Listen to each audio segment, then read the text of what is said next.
عبداللہ بن عمرو نے کہا کہ ایک سفر میں جو ہم نے کیا تھا، حضرت صلی اللہ علیہ وسلم ہم سے پیچھے رہ گئے، اور آپ صلی اللہ علیہ وسلم ہم سے اس وقت ملے جب عصر کی نماز کا وقت آن پہنچا تھا۔ ہم جلدی جلدی وضو کر رہے تھے، بس پاؤں کو خوب دھونے کے بدل ہم یوں ہی سا دھو رہے تھے۔ یہ حال دیکھ کر آپ صلی اللہ علیہ وسلم نے بلند آواز سے پکارا، دیکھو ایڑیوں کی خرابی دوزخ سے ہونے والی ہے۔ 2 یا 3 بار آپ صلی اللہ علیہ وسلم نے یوں ہی بلند آواز سے فرمایا۔ صحیح بخاری حدیث نمبر 60۔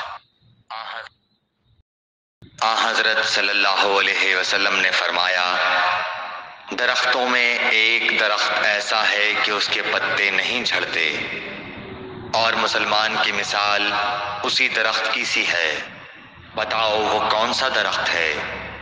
یہ سن کر لوگوں کا خیال جنگل کی طرف دوڑا۔ عبداللہ رضی اللہ تعالی عنہ نے کہا، میرے دل میں آیا کہ وہ کھجور کا درخت ہے، مگر میں اپنی کم سنی کی شرم سے نہ بولا۔ آخر صحابہ نے حضرت صلی اللہ علیہ وسلم سے پوچھا کہ وہ کون سا درخت ہے؟ آپ نے فرمایا، وہ کھجور کا درخت ہے۔ صحیح بخاری حدیث نمبر 61۔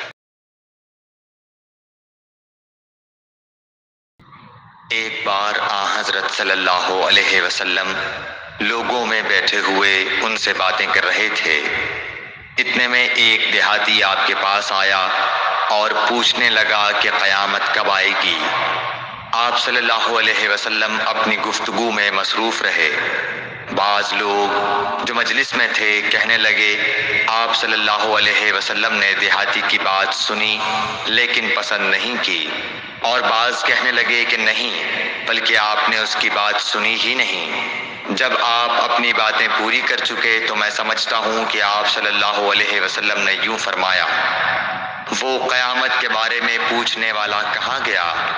اس دیہاتی نے کہا، حضور میں موجود ہوں۔ آپ نے فرمایا کہ جب امانت ایمانداری دنیا سے اٹھ جائے تو قیامت قائم ہونے کا انتظار کر۔ اس نے کہا، ایمانداری اٹھنے کا کیا مطلب ہے؟ آپ صلی اللہ علیہ وسلم نے فرمایا کہ جب حکومت کے کاروبار نالائق لوگوں کو سونپ دیے جائیں تو قیامت کا انتظار کر۔ صحیح بخاری حدیث نمبر 59۔